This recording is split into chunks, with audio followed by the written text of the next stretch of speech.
This is Galen Studler, author of This Mad Masquerade, Stardom and Masculinity in the Jazz Age, and I'll be providing commentary for The Delicious Little Devil, released in May of 1919 by Universal, starring Mae Murray. The foreword tells us the central premise of the film, and in the teens and 20s, the issue of decency was often focused on young women. And of course, the heroine of this film will be a young woman of Irish American descent. We're introduced to her family. Her uncle. Notice the sewing machine in the background, and then we're going to get her mother, played by Alice Nolan, who often played mothers. And she's an Irish or Irish American washerwoman. And finally, the heroine, Kitty Maguire, who is the wage earner in the family.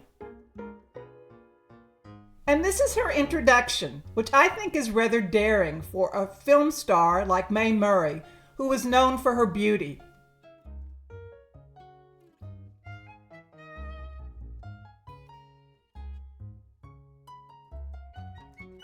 She's preparing to go to work.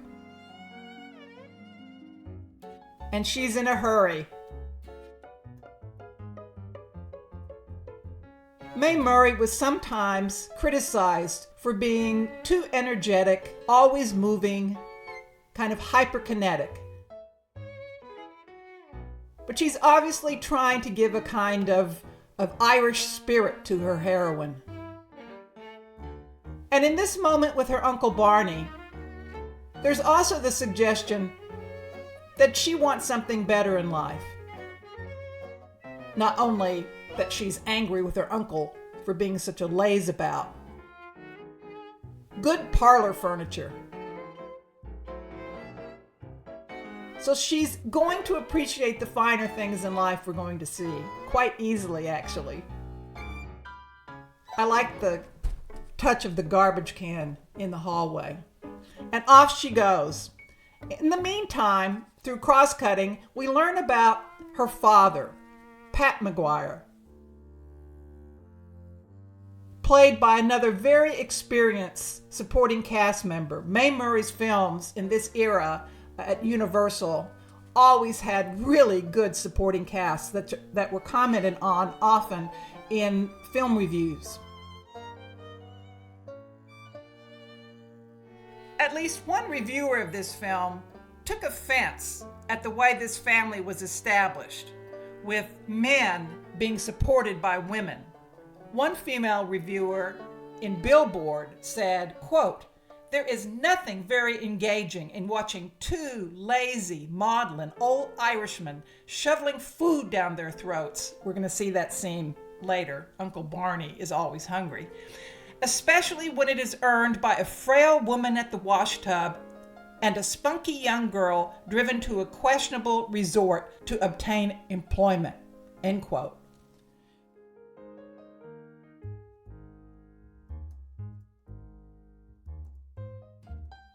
Now we see Kitty in her current job, which is as a coat check girl.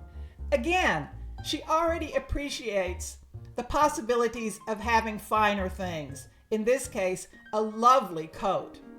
Is that ermine? I don't know.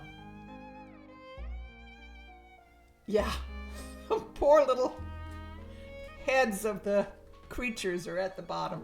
In any case, cross-cutting back to Barney. At least he's literate, sort of. But he's not putting that to any use, is he?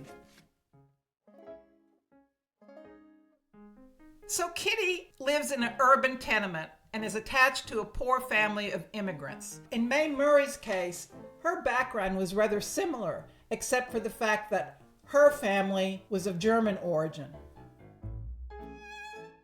Mae Murray started as a dancer, and I'll go more into that later on. So she was not a trained actress when she made her film debut in 1916, actually at Famous Players Lasky. And like the heroine of this film, she was raised in financially and emotionally difficult circumstances.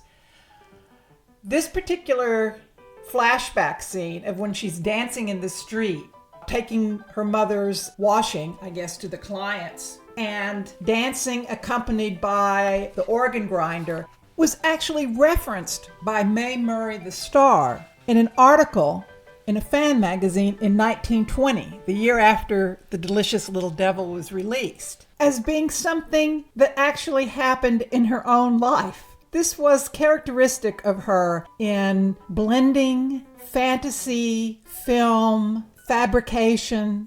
It was classic Mae Murray. And also in the fact that in her story in the fan magazine, her origins were elevated. She was actually wandering into a neighborhood, a low-class neighborhood that wasn't characteristic of where she lived, presumably in Portsmouth, Virginia, where she always claimed falsely that she was born and raised in a genteel family, that she may have even come out as a debutante.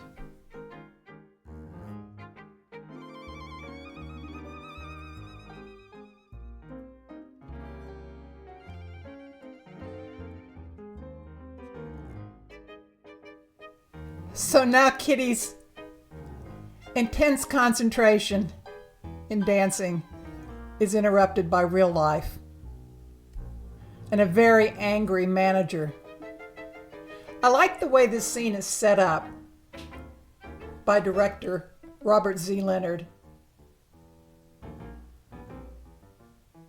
And again, I think there's a little bit of daring to it in this full shot of Kitty making her way back up to the counter. All her energy drained now.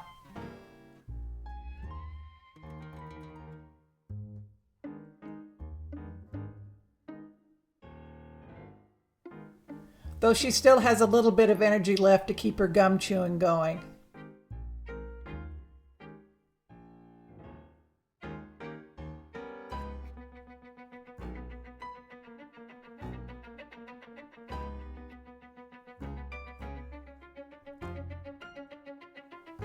Dejected,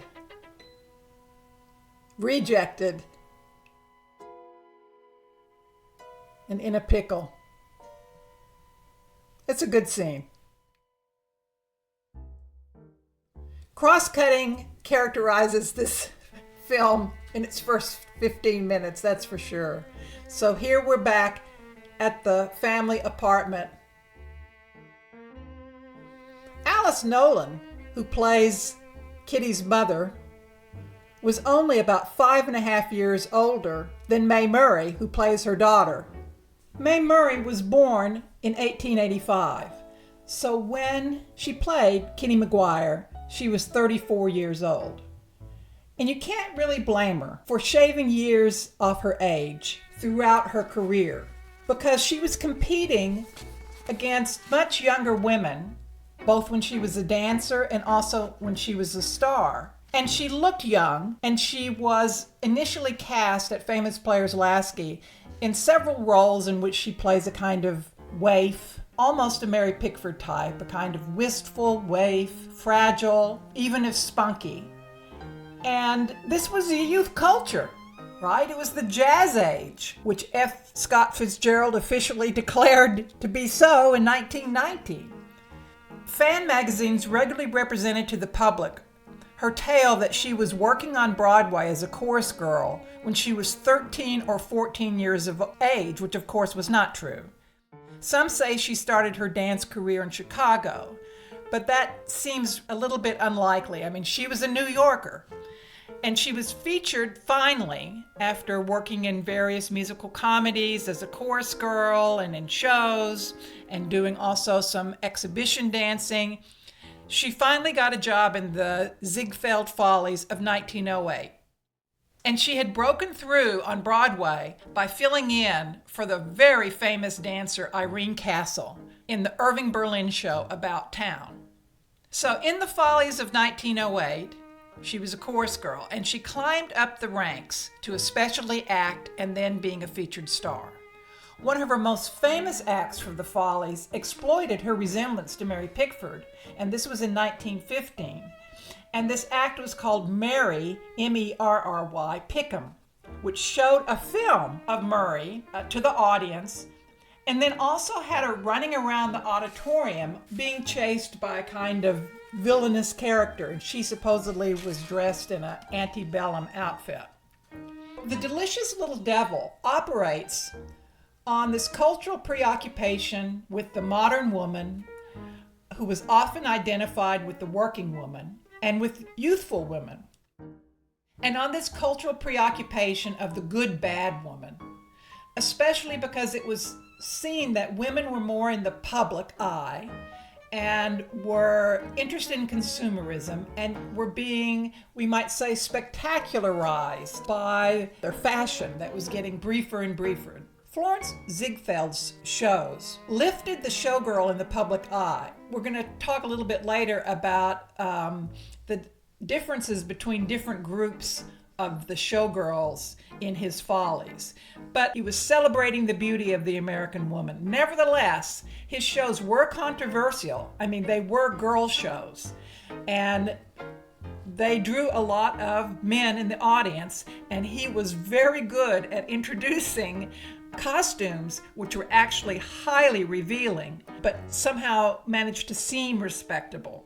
He catered to an upper class audience and middle class audiences in the consumption of his creation of a revue with enhanced, even lavish production values that he could present and publicize as the celebration of a certain kind of beauty, which was an American beauty, but of course, white beauty.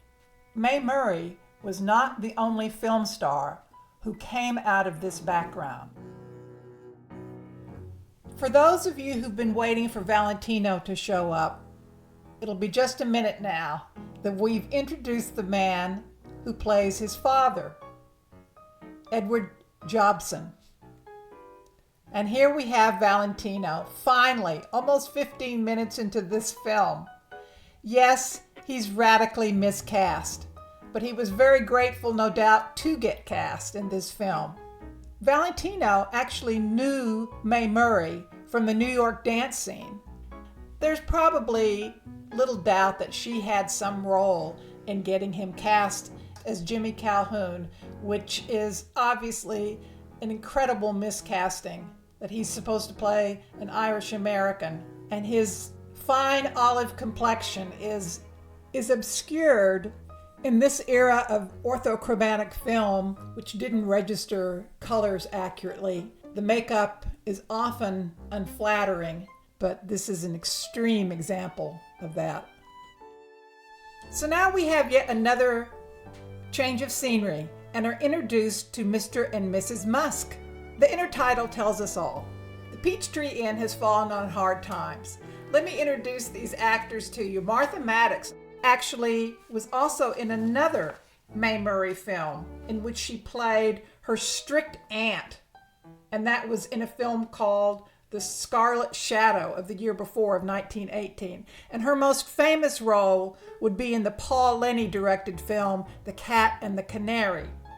Burt Woodruff lasted forever in the movies. His career started around 1916 and it ended in 1931. Among his films was the 1925 Native American-centered Western, The Vanishing American, with Richard Dix. He's in a lot of films. He's going to have some great comic moments later on. And we have William Mong, who you may have never heard of, but boy, he is literally in dozens and dozens of movies. He first started out at Selig Studios as a director and a writer, but he switched to film acting in the mid-teens, and boy did he stay busy. In 1916, he was in 18 different films, and he certainly kept busy up until 1938 when he became ill, and that was the year of his last film, and he died in 1940.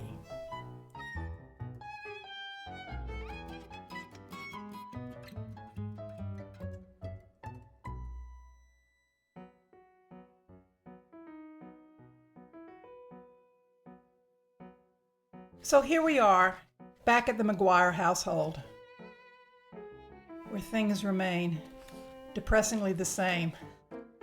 Of course, not for Uncle Barney and Father Patrick.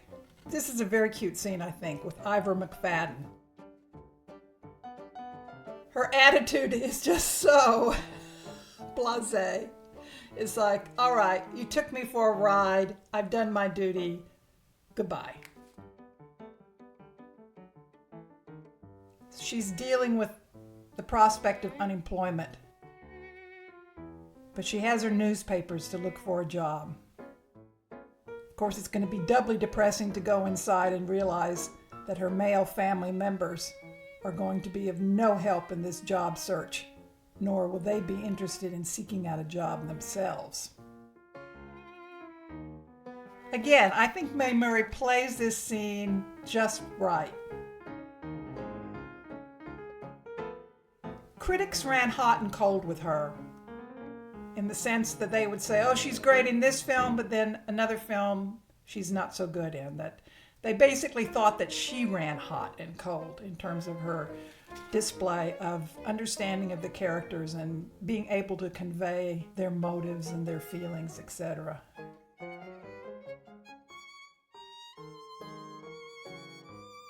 Now, this is an interesting little moment because it's on which the whole plot hinges, that she's going to be passing for a woman for Gloria Dumonet, for the notorious dancer, and we might ask ourselves, how come no one seems to know what Gloria looks like?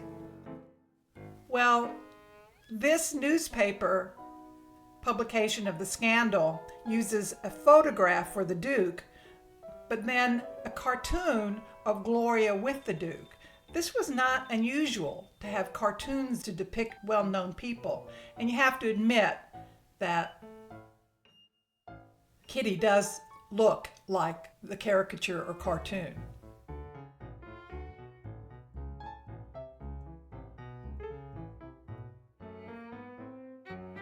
All right, the ad. This ad, a girl for hostess and solo dancer.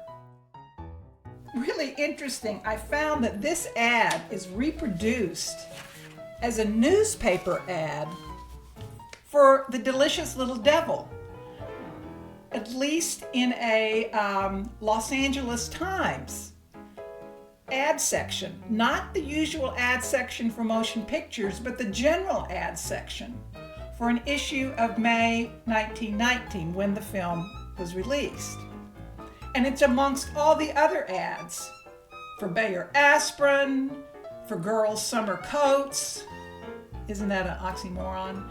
For ammonia, for, it appears to be for dentures, all sorts of things. And there's this little ad, which is exactly reproducing the ad that Kitty sees, but at the end, instead of saying, contact the Peachtree Inn, it says, for further info, see The Delicious Little Devil, Mae Murray.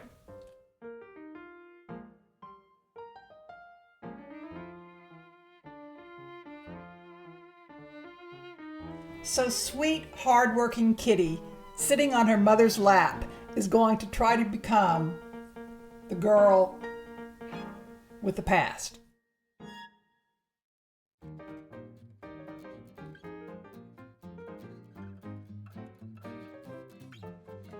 So we're back at the Peachtree Inn.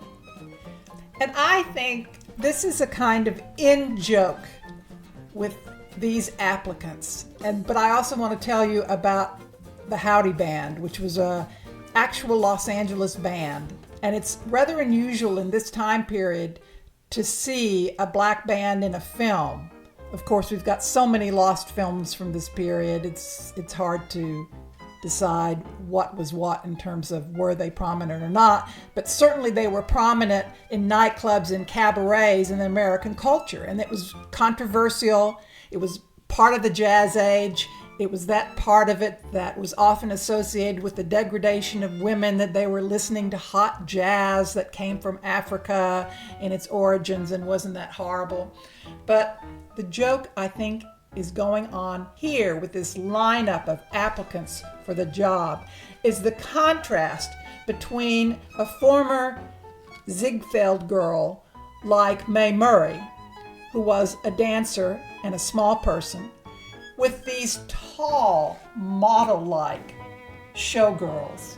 That was what Ziegfeld was often associated with in terms of his glorification of the American girl, that he combined the model, the clothes model, with the showgirl image, and that he did that most particularly through his emphasis in what was known as the A-Team, which was the group of women that were selected for the Follies, which wore these incredibly elegant and haute couture gowns and were tall and thin and of course white, and sort of presented a haughty attitude, often walking down the runway but not smiling until the very end.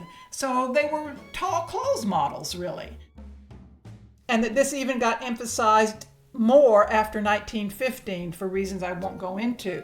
But so Mae Murray was the opposite of that, in being the dancer who was slight.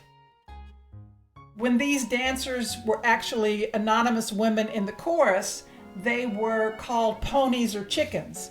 But of course, Mae Murray had gone beyond that anonymity to become a star of the Follies. But I think there's still a joke going on here in terms of her overcoming the A-Team, as it were. And here's the last of the A-Team. Asserting her superiority over this little ill-dressed person.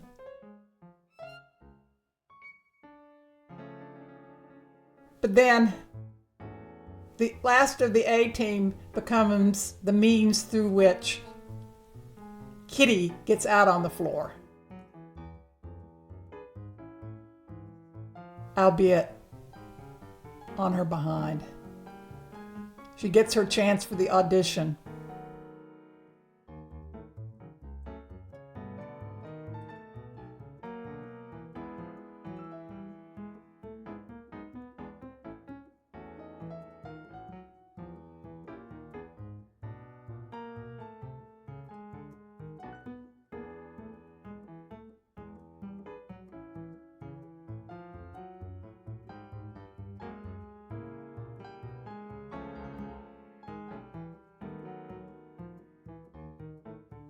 Now, I should mention the McVeigh band that supports Mae in this dance scene was a Los Angeles band that was quite pioneering and did a lot of work in terms of the movie industry, playing on the silent film sets as well as playing at star parties. And the leader of the band, Isaac, nicknamed Satchel McVeigh, also had an early radio program in the 1920s.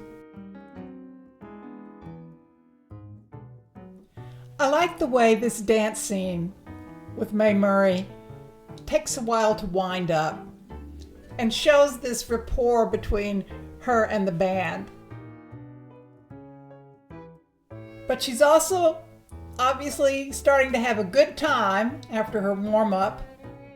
And she's even gotten Mr. Musk and Larry into the rhythm.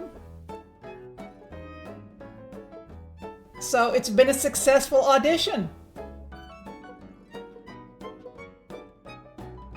And she certainly doesn't dance the way one might expect Gloria to dance. In fact, she's pretty terrible. So one wonders whether Larry knows what he's doing. But nevertheless, she's trying everything she knows.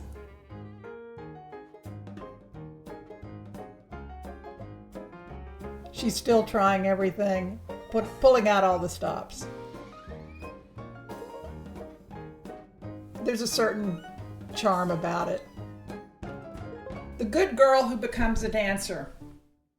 How is she going to stay good in this atmosphere of alcohol, black jazz, and the cabaret scene that would attract playboys as well as your tired businessmen?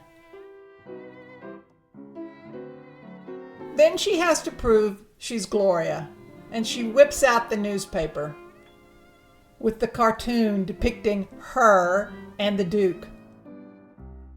Now, this cartoon actually does resemble Mae Murray, as she appeared in a lot of her star photos and more into the 20s. I mean, when her hair got blonder. So it's kind of interesting whether or not audiences would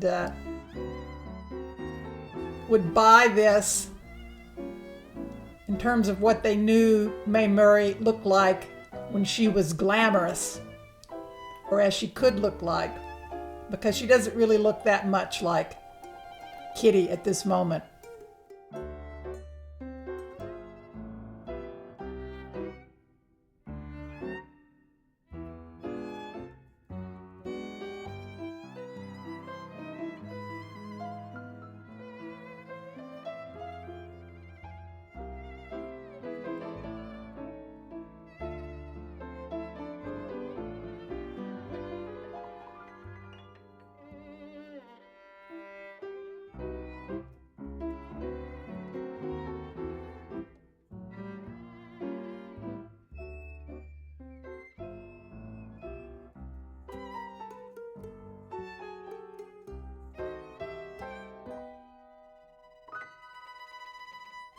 And her explanation of her brogue is pretty thin, of course, but funny.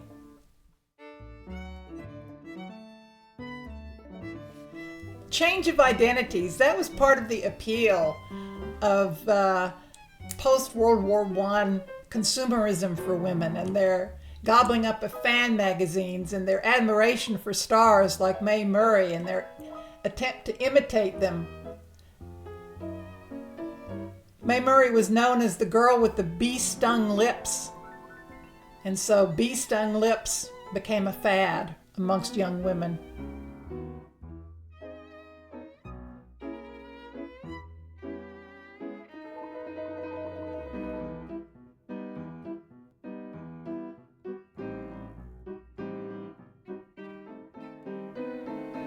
And dancing was hugely popular. Not only cabaret dancing, but also more artistic dancing, ballroom dancing, exhibition dancing. It was part of a culture that was associated with women, sometimes negatively, as with the tango tease that Valentino was associated with as his starting out as a lounge lizard in New York. Speaking of lounge lizards, now we're introduced to the Duc de Sauternes, played by Bertram Raspey.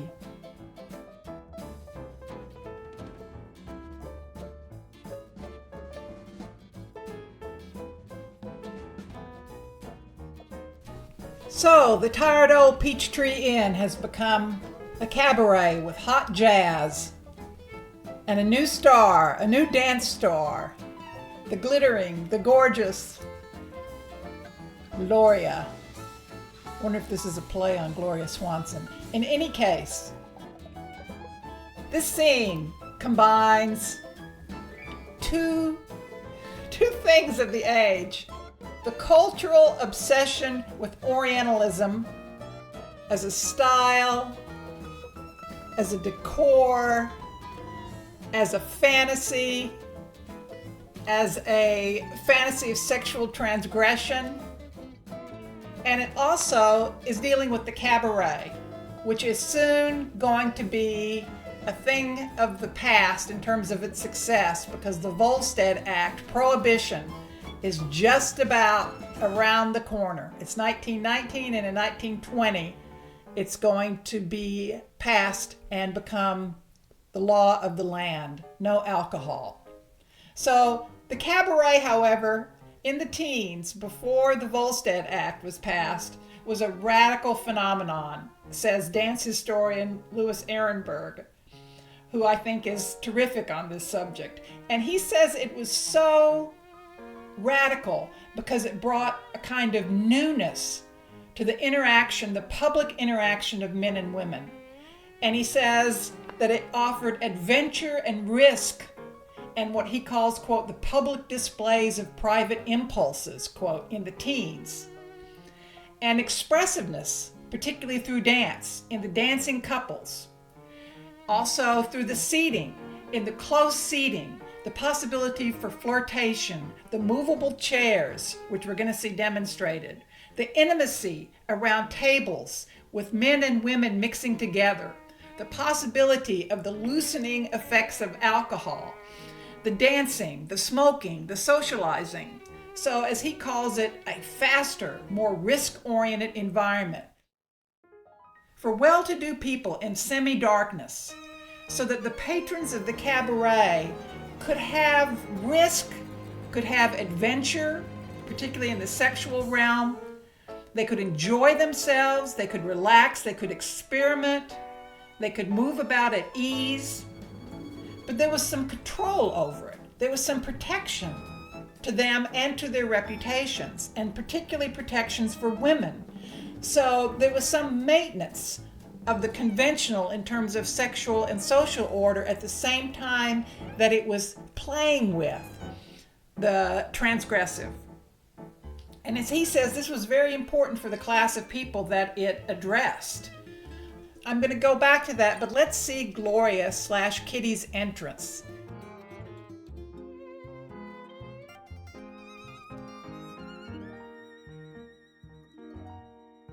So she's got the spotlight.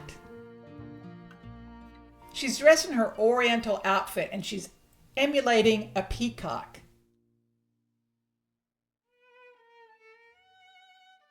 Mae Murray would actually make a film called Peacock Alley. She would make it in 1922, and then she would come back and make it as a sound picture. The 22 version was one of her most successful films. So this is a kind of artsy dance in some ways. Where's the naughtiness? Maybe in the costume, I don't know.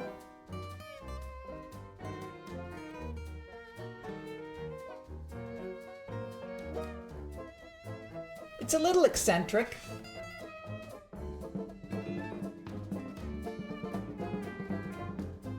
And you can see that she's close to her audience. So one of the appeals of the cabaret, beyond the drinking and dancing atmosphere with a certain social safety net included, was that the audience could interact with the performer, that was not out of the question. And Mae Murray was known for some strenuous moves in her dancing.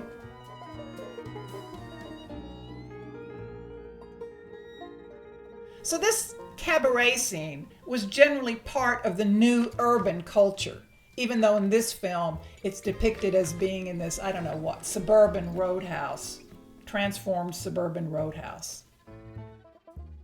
So the prosperous patrons of a cabaret would attract people like Jimmy Calhoun, aka Rudolph Valentino.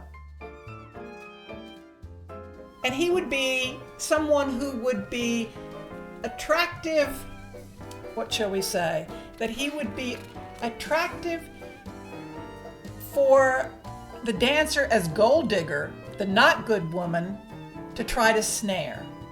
In other words, for the lower class woman, even though she's in this spectacularized, eroticized even more via Orientalism, and the idea that the Orient was a place where almost anything could happen sexually, the professional dancer would have access to upper class men and could attract those men and maybe even marry them.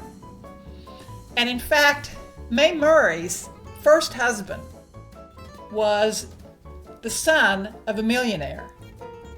His name was William Schwenker, and his father was in the business of providing supplies to the makers of beer.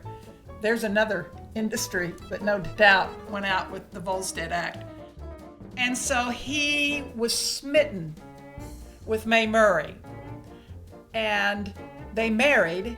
He threw her this lavish breakfast at a rather famous New York restaurant and presumed his father would pay for it. And then the father basically cut him off completely because he had married this dancer.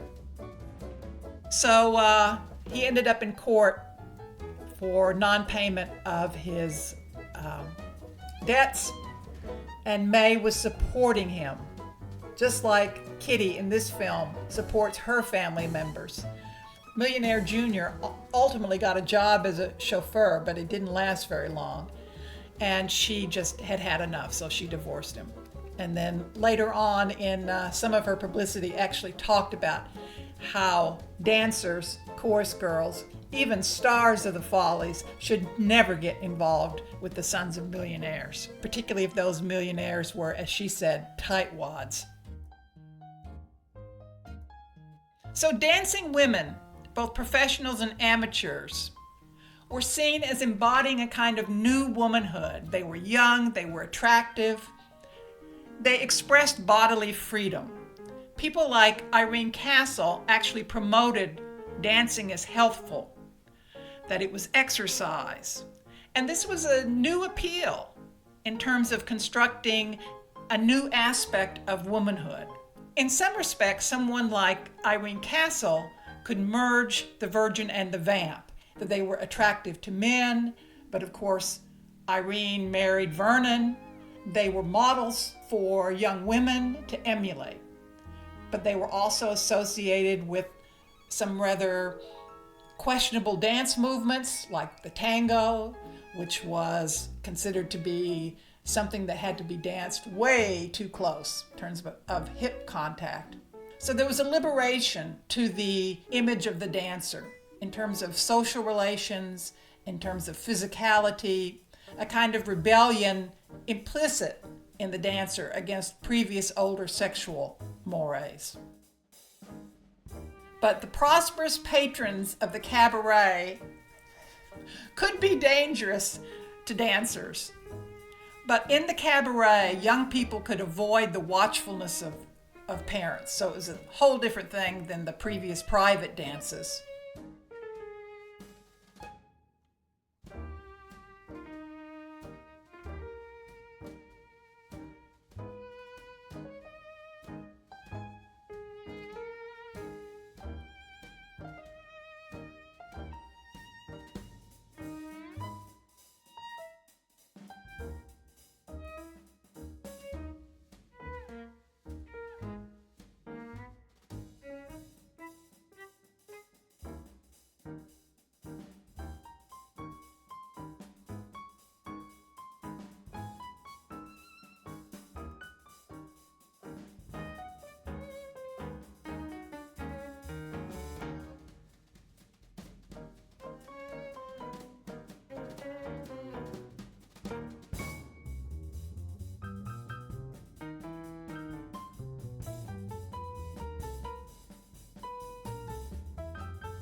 And one wonders in this context too, whether notoriety and publicity is an attraction to people who went to the cabarets. The idea that the young millionaire or millionaire's boy can be interested in a woman with a rather sullied, sexually sullied reputation. So now we have a return to the character played by Ivor McFadden. So I want to say a little bit about him.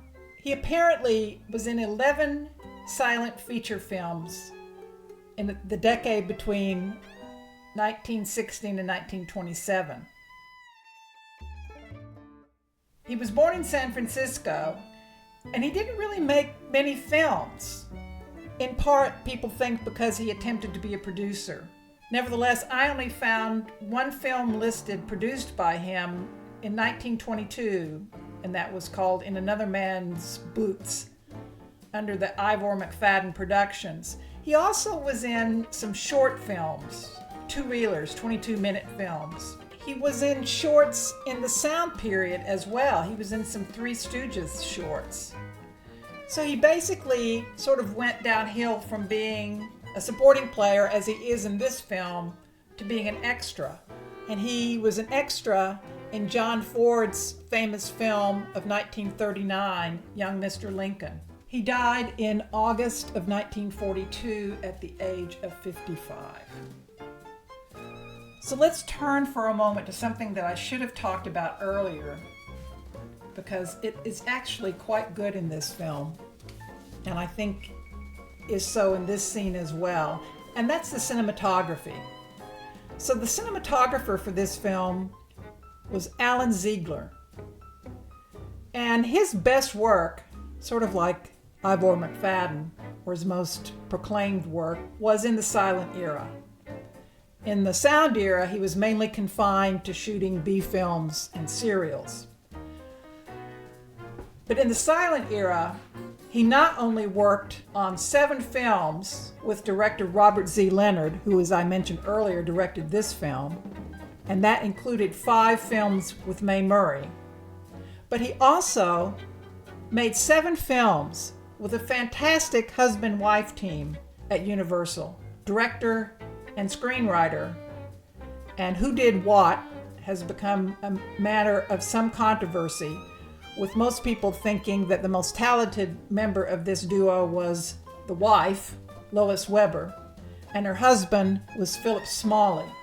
The films they made that Ziegler worked on as cinematographer included The Dumb Girl of Portici from 1916, which had the ballet dancer Anna Pavlova as the star, a fantastic film from that same year called Shoes, which has parallels to The Delicious Little Devil, except that it's a drama, and it's a drama in which a young working girl has to support her family because her father is basically lazy. She ultimately gives herself to a man, has sex with a man in order to get the pair of shoes that she needs to keep working. It's just a devastating film. He also shot the famous Lois Weber directed film, The Hand That Rocks the Cradle, and amongst his other Weber films were The Idle Wives and The Price of a Good Time. So these were films that were very engaged with social problems of the times, particularly those that were focused on women. So he shot those films, and he shot the Robert Z. Leonard films, and so that was the highlight of his career. So the films that he shot that had Mae Murray in them were this one, Dangerous Go Slow, Modern Love, The Scarlet Shadow, and What Am I Bid? He also shot 2 films with Robert Z. Leonard at the helm that had former Follies star Marion Davies, and those were April Folly and The Restless Sex. He also shot 1 film for the legendary Todd Browning in 1919, this same year, called The Unpainted Woman, and shot a John Stahl melodrama of 1923 with Louis Stone called The Dangerous Age. So that was quite a record for the silent period for this cinematographer, Alan Siegel. In all, he shot over 200 films in his career, and he also did some work in television as well. Something else we need to talk about before we get any further in this film are the writers. The writers of this film were Harvey F. Thew, T-H-E-W, and John B. Clymer, supposedly based on their short story, Kitty, Mind Your Feet. Now, the screenplay of this film was actually praised by the reviewer in the Motion Picture News, who said, quote, "They have done a fine job." He also said, and some of you may not believe this when you hear it, the reviewer said that, quote, "The plot has a refreshing originality, an originality which, by the way, is a wonderful basis for unusual advertising. It carries through swiftly, is filled with interesting incident, and the comedy situations are scattered generously," end quote. One thing is for certain, stories in the teens and the 20s on screen about millionaires And Millionaire Sons, who were playboys, they are dozens a year of these films. This film, however, does give a cute little turn, I think, to a situation which, of course, resembles in an eerie way Mae Murray's own experience with William Schfinker. Jimmy Calhoun and his father are having the serious talk about Jimmy's interests in Gloria. And I love the father's line in this film about cabaret dancers and millionaire sons. And I love the sense that Jimmy is so naive as to think it matters that Gloria is a star of the cabaret. I just think that is a really nice and cynical addition. Valentino really underplays this scene. In fact, you could argue that he underplays in this whole film, but he still manages to seem intense in the cabaret scenes where he's staring with adoration at Gloria. He's very restrained. He's really good in a pretty thankless role. And of course, he's very pretty as always.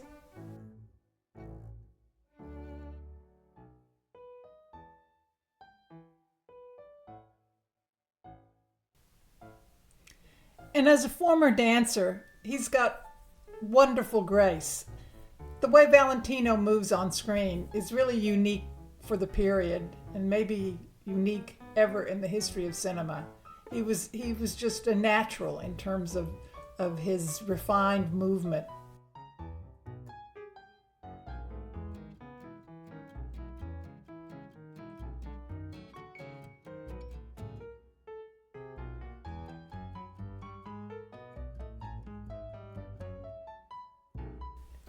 He lives in his body, which I think makes this final little payoff of this scene with his father, where he walks out the door and the secretary is in the foreground, noticing his departure just as she had noticed his arrival. I think it deserves some comparison to that famous scene in Birth of a Nation, when Lillian Gish is looked at by the soldier in the hospital as a wordless commentary on yearning and someone's attractiveness. The father, of course, is starting his machinations to prevent his son from getting ensnared with a woman who obviously is a gold digger. So this is going to be the motivation for the final scene at the Peachtree Inn.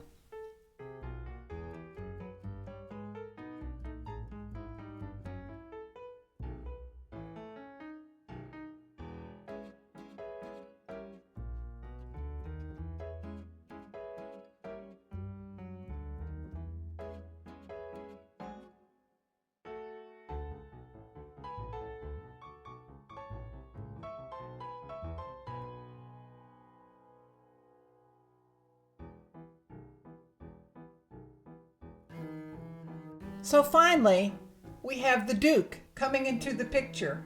He seemed to have fled France a long time ago. A lot has happened. So the Duke is played by Bertram Graspy, who is an English actor and who was very prolific in American film between 1914 and the coming of the talkies in 1927. He usually had several roles a year, 3, 4, 5. He often played dukes, he often played princes, generals. He was often in costume films. He often played exotics from the East and Far East. One thing that is always pointed out about him is that he was one of the actors to play the role of Michael Lanyard, the lone wolf, in that detective series.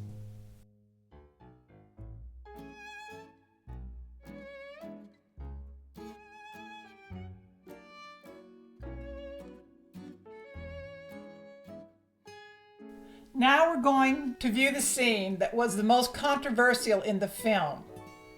And you're probably going to laugh. It's this Oriental bathing scene in which Mae is in the bathtub with her servant, who used to be the cleaning lady, attending her in Orientalist fashion. Reviewers ridiculed this scene like no other in the film. Moving Pictures said that this Oriental swimming pool is dragged in by the heels. And then, of course, we see May crawling out of the swimming pool, apparently nude, and that was offensive to some of the reviewers as well. Mae Murray's costumes in this film, or lack of it, as in the scene we just saw, really is an extension of what the Ziegfeld Follies did, in which they were using not only small costumes, which are referred to, or flimsy costumes, which are referred to in many of the reviews of this film,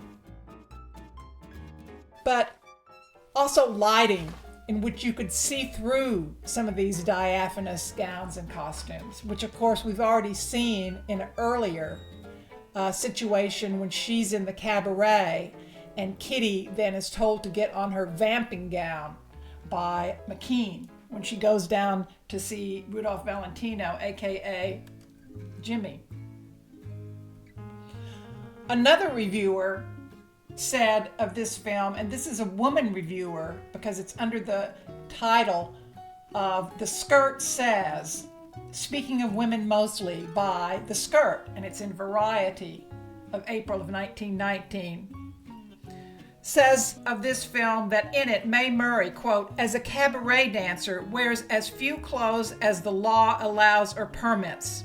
In a peacock dance, a daring costume of sequins barely covered the figure, and when told to don an evening gown to join a party at the table, Miss Murray wore a crystal robe with no lining. They also talk about the, quote, old sensationalism of emerging from a bath stark naked, end quote. So you just saw the moment that was the most controversial in this entire film. But again, not only has precedent in the Ziegfeld Follies, but the bathtub was a signature of Cecil B. DeMille sex dramas of the late teens, some starring Gloria Swanson. Now we get to the dinner that the father of Jimmy has set up in order to disillusion his son and show him that Gloria is just a gold digger. But we have the surprise, or is it, of Kitty's male family members coming to the inn, greeted by a very drunk Mr. Musk.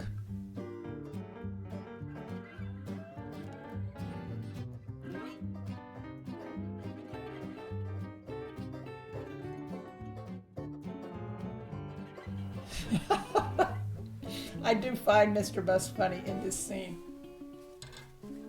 He is very, very drunk. I should remark too that before we get away from the topic of Orientalism and costuming, that most of the ads for this film, all of them in fact, that I can find, except for the ones that showed Mae Murray in a kind of portraiture close-up shot, all of them show her in the actual costumes she wore in the film that were Orientalist. And there's one ad that actually turns her into a kind of Theda Bara. There is another one of them that actually took advantage of the scene that several critics thought too daring or too old or just indulgent with the bathtub. Though they don't show her going in or out, they just show her lounging beside the bathtub and being fanned by her, quote, Nubian slave.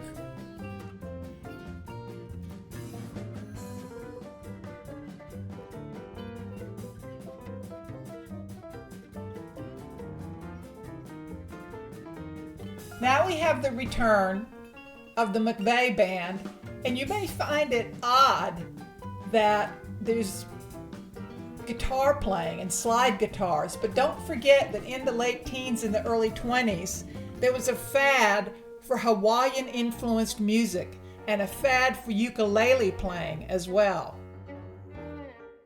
Anything goes.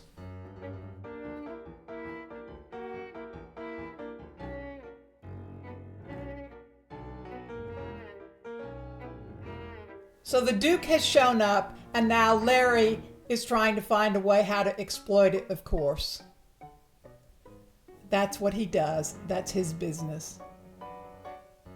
Cabarets were expected to have seating for real dining, and many of them had these rooms for private parties.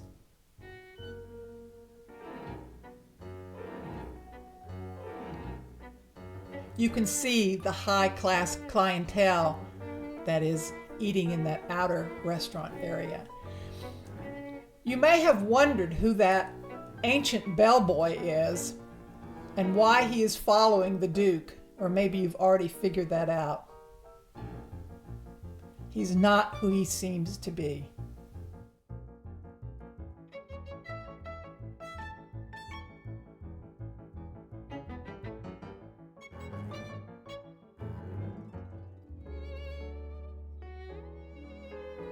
I think the cinematography is good, actually, and it's part of what keeps this film going. They could never get Mae Murray's eyebrows right in many a film, as reviewers pointed out. And then she's going to do some mugging in this scene that all of us could do without.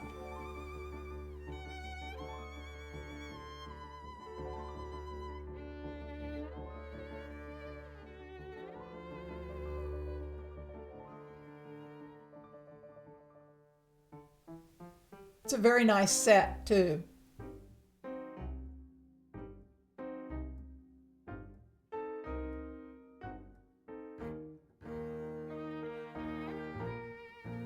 Graspy as the Duke is good in this role.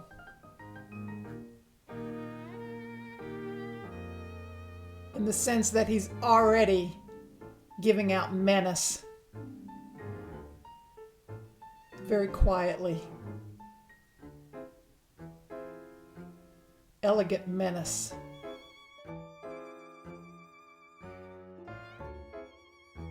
This is not one of Mae's best moments in this film.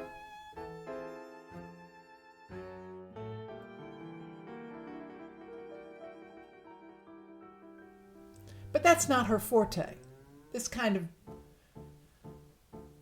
emotional moment is not really Mae Murray's forte. Comedy is more her forte. And I think this scene goes on too long, actually, as well.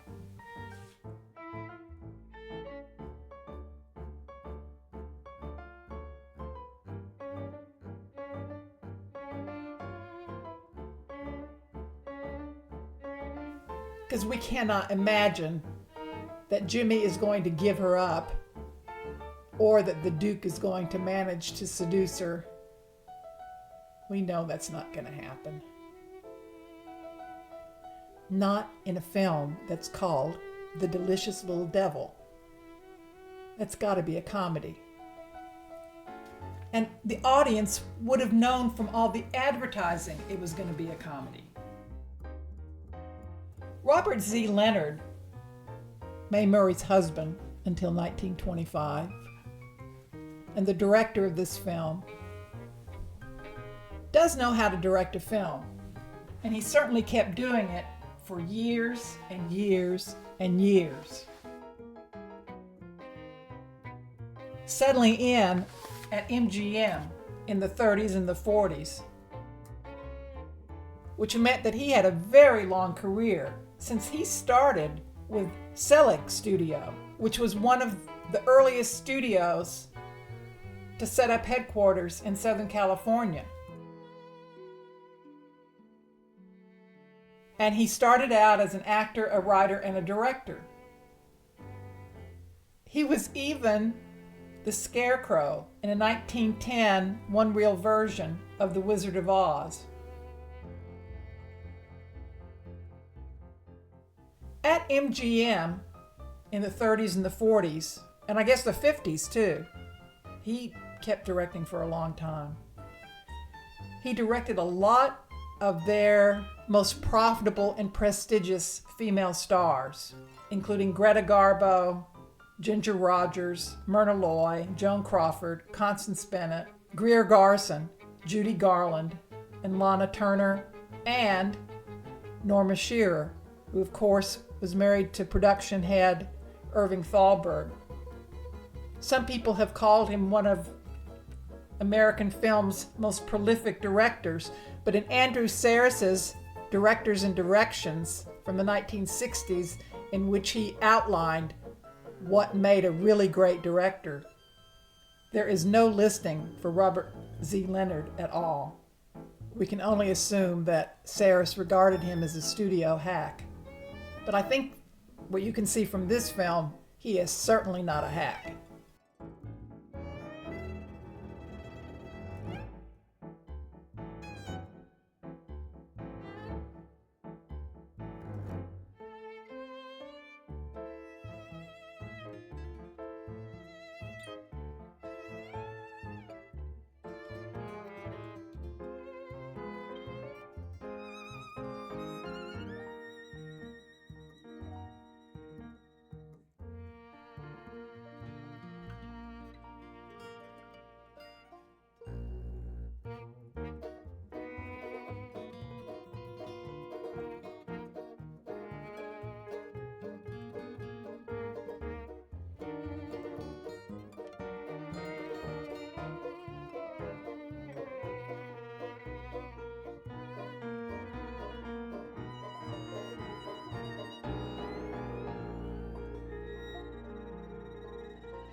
I find this opening of this scene very amusing. Maybe it's a good argument for prohibition. Soon enough. Even Mr. Musk has had enough. And there's the antique bellboy again. The two who are cold stone sober are the rivals, Mr. Calhoun and the good girl, Kitty/Gloria. Though it looks as though the Duke may be only pretending to be asleep, and indeed that is the case.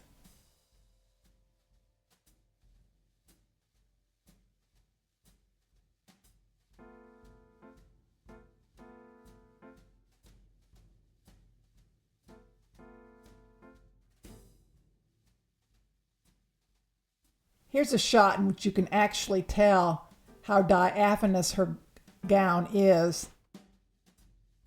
So even though the shape of it might be similar to what Mary Pickford would wear, Mary Pickford would not choose a see-through dress. But Mae Murray was a creature from Broadway.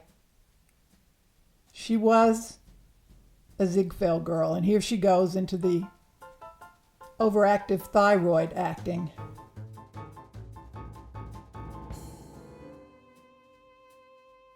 While Valentino still is putting a cap on it. No histrionics.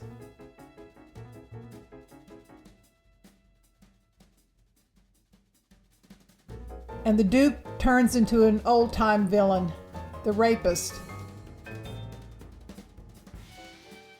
Will her male relatives be better at saving her from assault than they are at earning a living?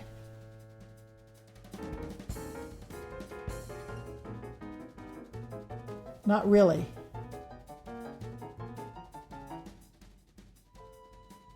Very passive.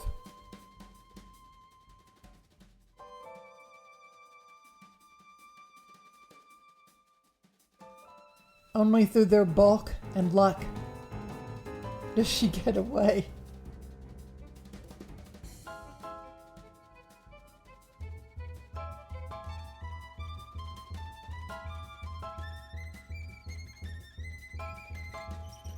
It's an amazing fall. We don't know how he survived it in such fine shape.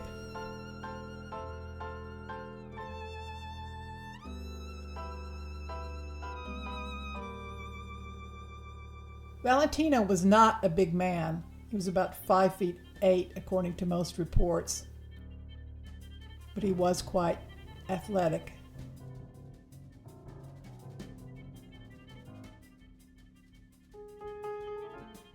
And now we have a car chase.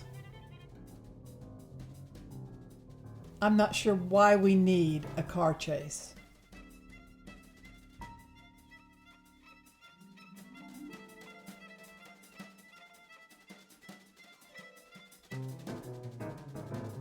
It's not a badly done car chase, and the environs are pretty interesting. Probably the Hollywood Hills, towards the end of Sunset in the old days.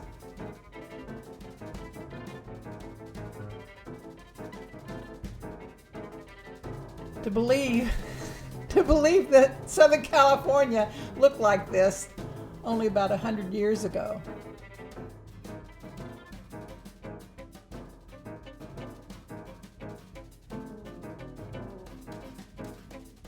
Now we have to wait through this. You cannot leave the film now because Ivor McFadden delivers a line that you have to hear.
And of course, I could tell you what happened to Mae Murray after this film and into the 30s.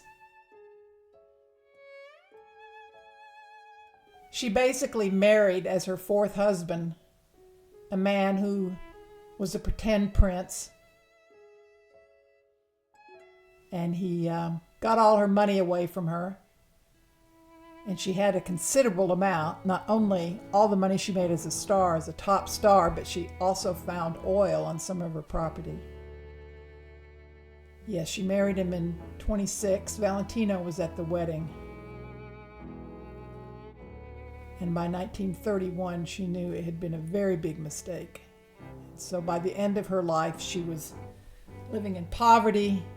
She lost the son she had by him to another family.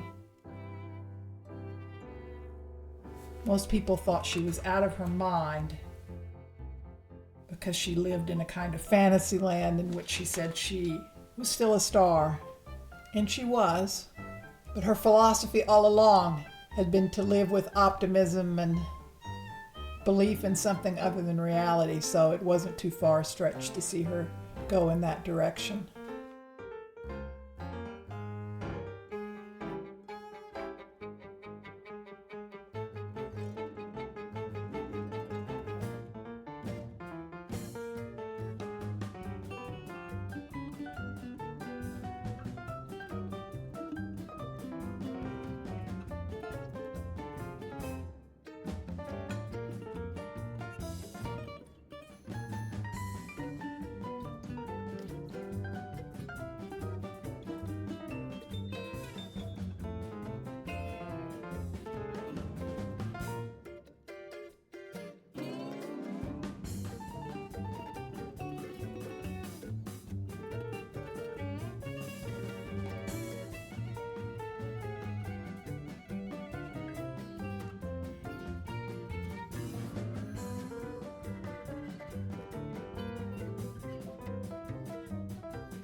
Another star of that era who also fell on hard times and who was also a dancer, Louise Brooks,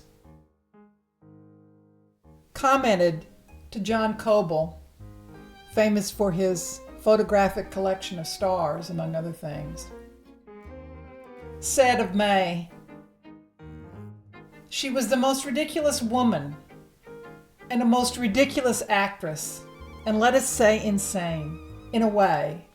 On the other hand, she was a great success, and anyone who made a success in the business has something.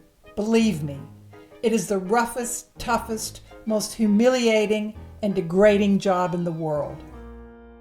So they will not allow her to be even barely good, let's say in The Merry Widow. It was the best performance she ever gave. And it is cruel when she was an old woman not to give her credit for what she had. A lovely body, a certain kind of grace, a silly kind of personality. The fact is, her pictures kept old man Mayer, that's Louis B. Mayer, who she worked for in the 20s, going at Metro for a long time. So she must have had something, for in the end, it is the public that matters with films." End quote from Louise Brooks.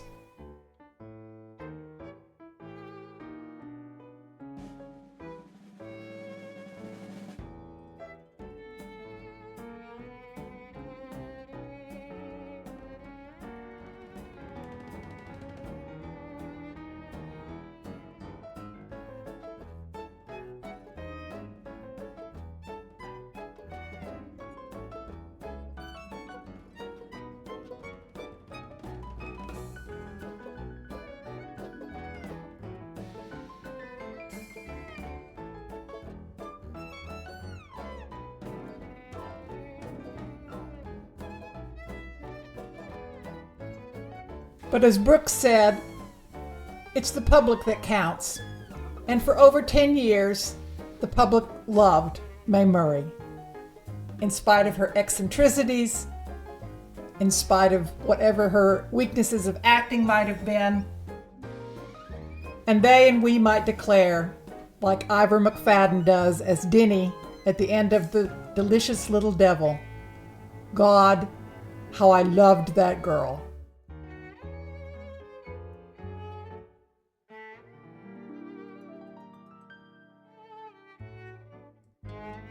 This is Galen Stuhler signing off. Thank you for listening to my commentary, and I hope you enjoyed The Delicious Little Devil, starring Mae Murray and that star soon to be Rudolph Valentino.